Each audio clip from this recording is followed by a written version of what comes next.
How can people be made to understand that they have the power to change their lives? Well, I think if you wait for life to do it, that's one approach. Another way is to say, am I on the path or not? The path. What's the path? The path of progress. The path of progress is what's going to make you fulfilled and happy. Nothing else will. What you get won't do it. It'll get boring.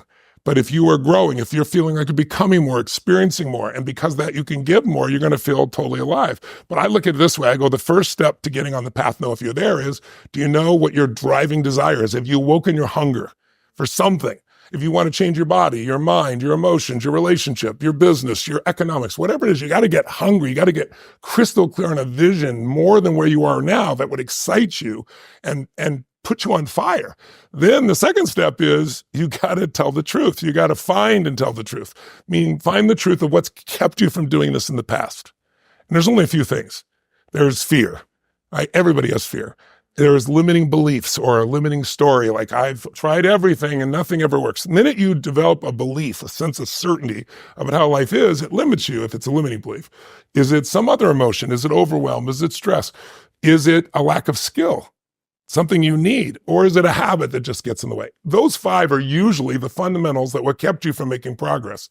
So once you know what you really want, first step on the path, you find and face the truth, you create a little map, a massive action plan, a couple things you're going to do to make progress immediately, not waiting till it's perfect. And then you got to do what's hard. You got to slay the dragon. Right. You got to go get the skill, or you got to overcome the fear, or you got to push through the thing that stops you. And then the other 3 steps are easy. Then all it is having a daily practice, measuring, because if you don't measure, you won't keep getting better, and then celebrating enough, and then it'll happen again. What's your next desire? But that's the path. If people want to make progress, it starts with just getting clear on what you want. Because most people, Dave, when you ask them what they want, they tell you what they don't want. Right. Like, I don't want to feel this anymore. I don't want to go through this crap anymore. I don't want to have to experience this anymore. Well, where focus goes, energy flows. If you keep focusing on what you don't want, you get more of it. Or they just say, I want a big house or something like that. But that's not really a thing. I was privileged to go on tour with Jordan Peterson for a year and a half. And one of the things, because he would talk about slaying the dragons often, and one of the questions that would come up in Q&As, I'm curious your take on this. A lot of people would say, okay, I found the dragon and I'm in the process of slaying it, or I'm doing it now, whatever the thing is. But they were having trouble letting go of the way they were when they were fearful of the dragon. That's the identity. And so are there some tricks that they can sort of really use to let go of the stuff when you're on the path? Well, there's a couple of things. You've got to learn how to manage your emotions, right? Most people will say to me, I just don't feel like I can do it. I don't feel it. If I waited till I felt like I could do something or it felt good, I wouldn't have done 90% of what I've done in my life, right? But somehow we have this illusion, and young people today, especially in college, have been taught these BS beliefs like everybody's supposed to make you feel good, that if they say something you don't like and you're offended, that's their problem and they need to be corrected, as opposed to like, I need to make life on my terms. I need to grow. I need to expand. I don't need a trigger warning so that I don't react. I need to get rid of my triggers. That's my responsibility. I mean, I think Jordan and I both agree on one thing, which lots of things, but one of them is it's 100% responsibility gives you freedom. Most people want freedom, but you can't have it as long as someone else is making you feel this way. Someone else is making you act this way. And so the answer to your question, like, how do I get past those limiting thoughts, beliefs, or identities, is you got to condition yourself.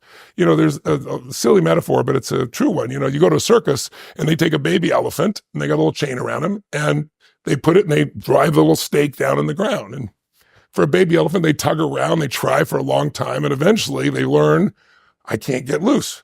Well, they do that for them for years, and now they're a giant elephant with one movement. They could pull down the entire big top, but they don't even try because they're so conditioned. It's like, that's who I am. That's my identity. I'm not a person able of doing that. So to do something, again, that's outside your identity, something that says, I could never do this, but I'm going to do it anyway. That's what breaks up the whole system. And one way I did it back in those days were these incantations, because 3 things determine how you feel in this moment. If you're listening right now at home and you're bored or you're excited or you're curious or whatever feeling you're having, number 1 is how you're using your body right now. If your body is like this or like this and you're watching and you're listening, you're going to have a different experience than if your body's like this, if you're leaning forward like this. Anything you do with your body changes your biochemistry. So I show people what are the movements that actually change you into a state you feel good. If someone's depressed, what's their body like? If you see somebody depressed, where's their head? You're going to be slouched over. Where's their head? Where's their head? It's probably down, like breathing full or shallow. What would you say? breathing full or shallow? Oh, shallow. Shallow. Talking loud or quiet? Oh, quiet, of course. Fast or slow? Probably talking slow. That's right. Yeah. How do you know that? Because you practice this shit at some point in your life. I guess I've done this a couple of times. We've all done this a few times. Yeah. But if you take that same person and you radically change their body, their shoulders back, you change the pace or the tempo of their voice, instantaneously their biochemistry changes. It's not a BS positive thinking element. So I start with the body. The second part, think of it as a triangle. There's the physical body, putting yourself in the right physiology. What controls your whole life is what you focus on. Like, people don't experience life. They experience the life they focus on. What's wrong is always available. So is what's right. So whatever you focus on, you feel. Like, most people, I'll say that, have you ever thought of something you were freaked out about, you're worried about constantly, felt sick to your stomach, and it never happened? Everybody raise their hand. How many done this dozens of times? When are you going to learn? Right? Yeah. So it's like learning to change your focus. And then the third thing you do is to change the language you use. The words you use create meaning. Meaning creates emotion. Our entire life is based on where we live emotionally. You could say, I got all this you could have $1 billion, and if every day the emotions you consistently come back to is feeling frustrated and pissed off, your life's frustrated and pissed off. If you have a beautiful family and they love you and you love them and you got great health, but every day you sit and worry, your life is not about family, it's not about love, it's about worry.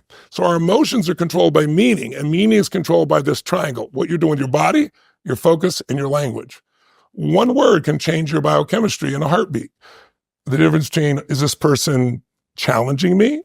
Are they dissing me? Are they coaching me? Are they loving me? If you think they're loving you, you're going to respond very differently. You think they're dissing you, right? There's a different biochemistry. There's a different response. The words we choose also create that. So incantations, when you're using your body with full intensity and you're focused on something and using language that starts to condition your mind and body, that's one way to change identity as well. It's a powerful thing, I know. And it sounds overly simplistic. It sounds like just positive thinking BS, but it's not if you're doing it physically. If you do it over and over in repetition, it wires you. Most people are living the life they're living because of their beliefs. And their beliefs are just things they've told themselves or heard over and over and over again, experienced over and over again. So they say that is what is. But if you give people a new experience, I always tell people a belief's a poor substitute for an experience. If I give you an experience, you think you know what China is, and I take you to China, everything changes, right? Now you have an experience. Our beliefs are substitutes. I always look to try to create an experience that will transform people. And incantations, believe it or not, create an experience inside you.